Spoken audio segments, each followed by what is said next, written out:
ಶ್ರವಣಬೆಳಗೊಳ ವಿಧಾನಸಭಾ ಕ್ಷೇತ್ರದ ವ್ಯಾಪ್ತಿಯಲ್ಲಿ ಬರುವ ಬಾಗೂರು ಹೋಬಳಿಯು ಭೌಗೋಳಿಕವಾಗಿ ಹೆಚ್ಚು ವಿಸ್ತೀರ್ಣವನ್ನು ಹೊಂದಿದ್ದು ತಿಪ್ಟೂರು ಮತ್ತು ಅರಸೀಕೆರೆ ಗಡಿಭಾಗವನ್ನು ಹೊಂದಿದೆ.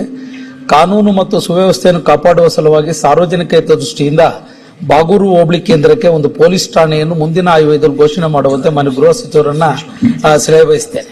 2017ರಲ್ಲಿ ನಿಗದಿಪಡಿಸಿರುವ ಮಾನದಂಡಗಳನ್ವಯ 150 ಚದರ ಕಿಲೋಮೀಟರ್ಗೆ ಇರಬೇಕು. ಆ ಪಾಪ್ಯುಲೇಷನ್ 50ರಿಂದ 60,000 ಜನಸಂಖ್ಯೆ ಇರಬೇಕು ಅಂತ ಹೇಳಿದ್ದಾರೆ. ಯಾಕಂದ್ರೆ ಬಾಗೂರು ಹೋಬಳಿ ಜಿಯೋಗ್ರಫಿಕಲಿ ದೊಡ್ಡ ಹೋಬಳಿ ಸರ್. ಈಗ ಚನ್ನರಾಯಪಟ್ಟಣ ಗ್ರಾಮಾಂತರ ಠಾಣೆಗೆ ದಂಡಿಗನಹಳ್ಳಿ ಹೋಬಳಿ ಕೂಡ ಬರ್ತದೆ, ನುಗ್ಗೇಹಳ್ಳಿಗೆ ಪ್ರತ್ಯೇಕ ಆಗ್ತದೆ. ಇವತ್ತು ಚನ್ನರಾಯಪಟ್ಟಣ ಗ್ರಾಮಾಂತರ ಮತ್ತು ನುಗ್ಗೇಹಳ್ಳಿಗೆ ಬರಬೇಕಾದ್ರೆ ಕನಿಷ್ಠ 40 ಕಿಲೋಮೀಟರ್ ಸ್ಟೇಷನ್ಗೆ ಬರಬೇಕು. ಗುಣಮಟ್ಟದ ಒಂದು ಸೇವೆನ ಕೊಡ್ತಕ್ಕಂಥದಕ್ಕೆ ಕಷ್ಟ ಆಗ್ತಿದೆ ಮಾನ್ಯ ಸಭಾಧ್ಯಕ್ಷರೇ. ಯಾಕೆಂದ್ರೆ 40 ಕಿಲೋಮೀಟರ್ ಸ್ಟೇಷನ್ ಅಲ್ಲಿ ಪ್ರಕರಣಗಳು ಬೇರೆ ರೀತಿ ಆಗ್ತಕ್ಕಂಥ ಸನ್ನಿವೇಶಗಳಾಗ್ತದೆ. ಯಾಕೆಂದ್ರೆ ಇವತ್ತು 148 ಚದರ ಕಿಲೋಮೀಟರ್ ಬರ್ತದೆ ಆ ಬಾಗೂರು ಹೋಬಳಿಗೆ ಸಂಬಂಧಪಟ್ಟಂಗೆ. ಮಾನ್ಯ ಸಭಾಧ್ಯಕ್ಷರೇ, ಮಾನ್ಯ ಗೃಹ ಸಚಿವರಿಗೆ ತಮ್ಮ ಮೂಲಕ ನಾನು ವಿನಂತಿ ಮಾಡ್ತಕ್ಕಂಥದ್ದು, ಇವತ್ತು ಇಲ್ಲಿ ಪ್ರಕರಣಗಳ ಸಂಖ್ಯೆ ಕಡಿಮೆ ಇದೆ, 300 ಇರಬೇಕು ಅಂತ ಹೇಳ್ತೀರಿ ಸರ್.